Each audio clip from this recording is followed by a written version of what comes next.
Good afternoon, everybody. It is the 29th of September. It is 2:05, and we are live with today's Ask the Vicar. Great to have you with us. Sorry for slightly late start. Just had to go and grab my daughter from nursery. So apologies for that. And I say, I hope you're having a really good week. I hope you're having a good Tuesday so far. We have got 5 questions to get cracking with.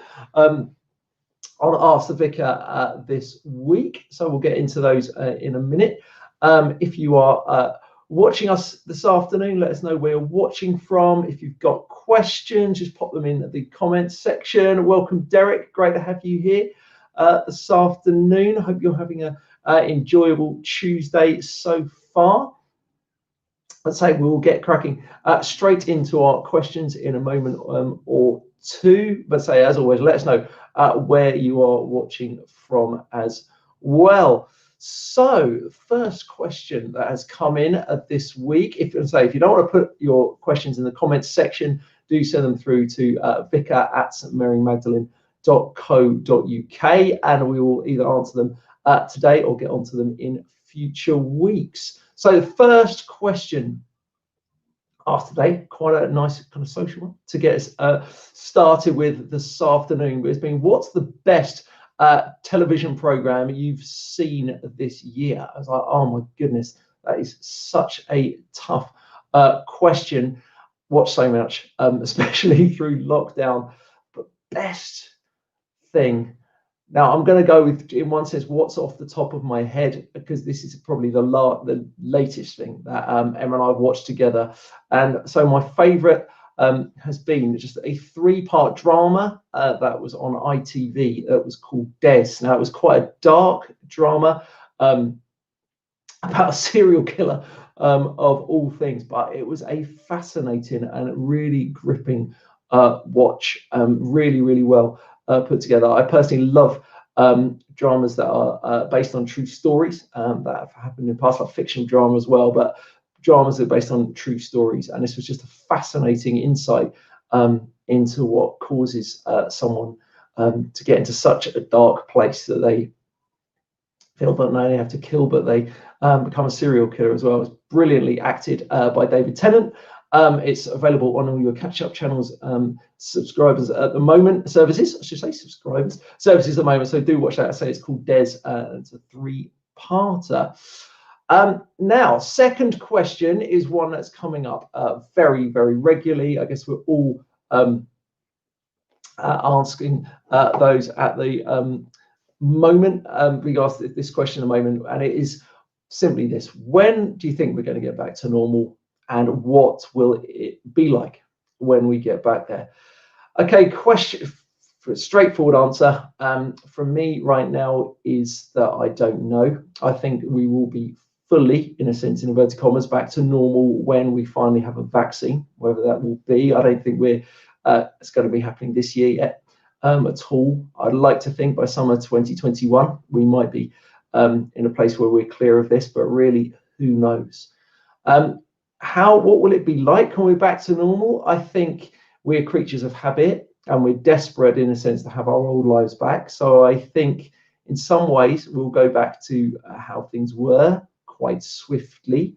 I also think it really depends how long this goes on for. If we go on for quite some time, it goes on for another year, or none of us want, but if it does, I think if it goes on for a lot, as I say, if it goes on for a long time, then we'll be in a position where we will remember stuff, and we'll take stuff in, and we will make changes in the way we live and the way we want to interact with each other. If there's a quick turnaround in the early part of next year, then I think we'll probably go back to normal very, very quickly. But I really, really hope there's stuff we've learned. I hope my own life that I'll put into practice. Yeah, I think that kind of remains to be seen. But if we can treat each other better, if we can not take things for granted, if we can appreciate the things that are so God-given, which is a simple way to interact with one another and to love each other more, will mean we've actually learned so much from this period, and to look after and to look out for our neighbours and those in our community. so much more as well. Derek, great to have your interaction this afternoon, saying you loved Uncle Reggie's tour around the church. I hope you've enjoyed that. If you haven't checked that out, been able to see that, have a look at that on our Facebook page. Yeah, I gave Reg a bit of exclusive access to be able to go around the church, which leads us on to our next question, which is, why is St Mary Magdalene not open when other churches are? Let me dive into that for you straight away. As you may or may not know, St Mary Magdalene is a very small building. We can get 140 people seated when we're kind of at capacity, which as churches go really isn't very much. We have a socially distanced capacity of 18 individual people, a bit a few more with couples, but not too many more. And we also don't have very good entrances and exits. I went to my first church service of any sort since lockdown just last week, which was a licensing of a new vicar in the local area. And it was great for him, but I have to say that the experience of being kind of in church with face masks on, not being able to sing, not being able to spend much time with one another at the end of the service was not a really pleasant one. And also with the levels in Spelthorne being very high over the last few weeks, and also with the more restrictions from the government, I took the decision, which I said to the church council last week, we won't open for the foreseeable future, because we really need to protect one another, and especially protect the most vulnerable in our community, who are the ones who really desperate to kind of get back into our church buildings as we can. And the more we take sensible precautions now, the quicker we'll be back in our buildings as soon as possible. I know that is disappointing for folk, but that's my kind of reasons behind it, and we will be back as soon as we possibly can. But we're looking for ways to support one another through this as well. Now, getting a bit more deep and a bit more theological with the next question. That's a great one, isn't it? Theological just really means the study of God. Words about God is what theological means. So kind of getting into that, we've had a question come in. Why do you think Jesus Christ is God? Now, I'm not going to get very theological about it at this point. I'm going to get really quite personal about it. I think Jesus Christ is God because he's changed my life and continues to change my life. When I read about him in the Bible and then I experience him in my life, working in my life, it's extraordinary. I do things at times which I feel, kind of shouldn't be forgiven, or, he shouldn't love me. But then I feel and experience his love and his grace. Now, grace is simply getting what I don't deserve. So God giving me things which I just don't deserve, give me his forgiveness and his peace and his love and his joy and all of that kind of stuff. I get his mercy as well, which is not getting what I do deserve. So I should really be not in a relationship with God. I should receive punishment from God, and I should be God's enemy rather than his friend. But his mercy means that we get what we don't get what we do actually deserve, and he gives me mercy and freedom and love, which is absolutely extraordinary. And so yeah, do I think Jesus is God? Because of the way that he interacts in my life, that I have found him and known him over the last 20 years to be what he said he was, to be king, to lead me, to guide me, to be there for me in the most difficult times.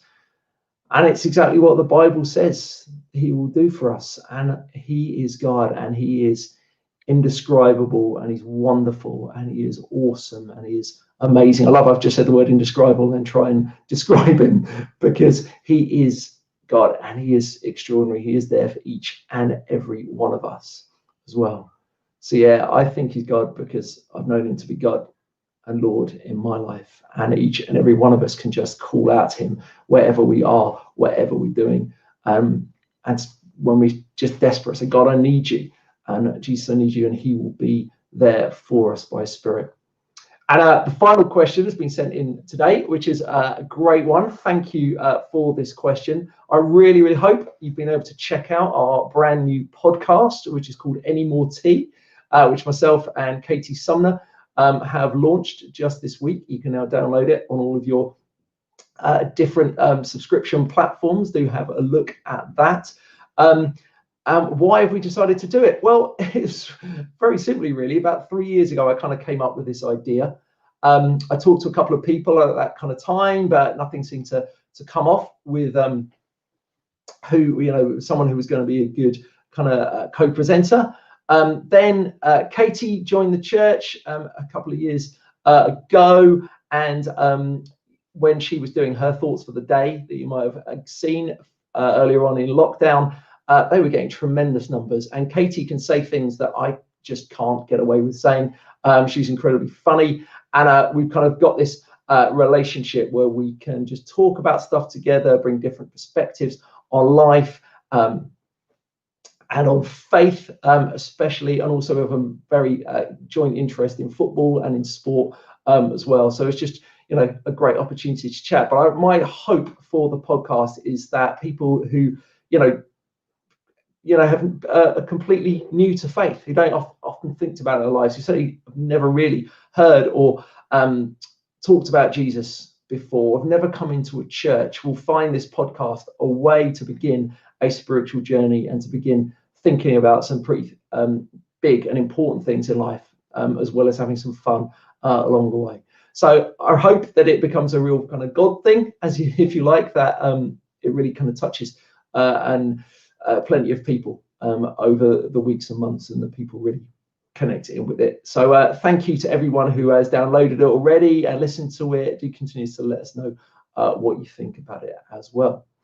Okay, that's been Ask the Vicar for today. If you've got any further questions, do send them in, and we'll be back with you again next Tuesday at the same time at 2 o'clock. Till then, do keep looking out for the other things that we've got online coming up. Join us again on Sunday morning at 10. Until then, have a great week, and we'll see you again very, very soon.